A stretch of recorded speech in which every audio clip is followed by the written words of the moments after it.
ايه الاخبار؟ عاملين ايه؟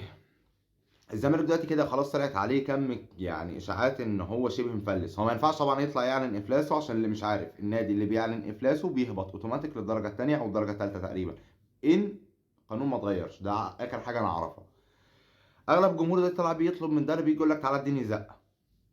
صاحبي هي مش عربيه لوري، يعني هي مش عربيه يا صاحبي، يعني 128 غرقانه ولا عطلانه يا باشا على الكوبري وانا وانت نيجي نزقها. ده نادي. زائد هو سؤال واحد بس نفسي افهمه، يعني هو مين اللي حطك انت في الموقف ده؟ ما سالتش نفسك انت ليه السؤال ده؟ طب انت عايز دلوقتي تاخد الزقه دي، هي الزقه دي هتيجي المفروض مع نفس الكوادر اللي هي ماسكاك؟ بس مش اكتر. ده السؤال اللي انا نفسي اساله. انا دلوقتي يا عم، هو انا الدوله هاجي اديك مثلا اكس رقم وليكن 100 مليون جنيه سيوله، مش يعني ادي 100 مليون جنيه يا عم وخد الارض ومعاك سيولتك ومعاك دنيتك. انت واثق انت كمشجع زملكاوي ان الكوادر اللي معاك دي او الاداريين اللي ماسكينك هيقدروا يكملوا بيك سنه بنفس المنظر؟ والله حرام الحلفان على الغيب، بس انا مستعد احلف انه لا. السنه اللي جايه على طول هتيجي تقعد نفس القعده مع ابراهيم فايق وتفضل تطلع على الاعلام واحد واحد واحد الحقونا الزمالك بيغرق. يا صاحبي هي مشكلتكم فيكم، مش يعني هو مفيش حد بيحاربك، هي مشكلتك فيك انت. طب حلو، اصحاب العقل بقى الحكماء يطلعوا يحكموا. حلو، المفروض دلوقتي كده ايه الحل؟ الاستاذه نيره الاحمر طلعت، نيره الاحمر تقريبا طلعت جت قالت لك لو كل طفل من المصروف بتاع بابا كل يوم يشيل منه جنيه، فاحنا هنجمع 50 مليون جنيه كل شهر ونكررها، يبقى كده النادي معاه سيوله.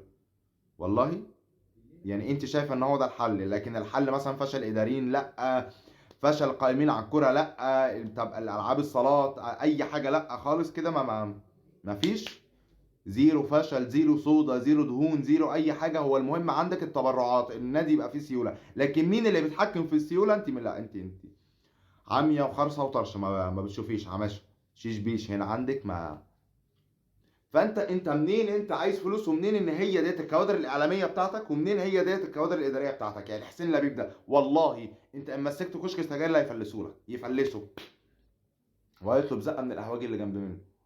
ما هو الموضوع بقى غريب بجد. كل واحد متكلم على نادي الزمالك محسسني ان هي عربيه مثلا، ان انا وانت ننزل زقها على الكوبري ولا نعمل لها عمره. هي مش محتاجه عمره يا صاحبي. يا صاحبي انت محتاج تشيل الليله دي كده كلها وتجيب واحد جمعيه العموميه هي اللي تنتخبه فعلا، يكون بيحب النادي بعيد بقى عن الاشكال الضاله اللي بتيجي تمسككم ديت، ويكون فعلا بيحب النادي وعنده خطه وعنده مستقبل. واحد يبقى هنا عنده شغال. وما تقوليش ميدو، ما تقوليش ميدو، انا تعبت من ميدو.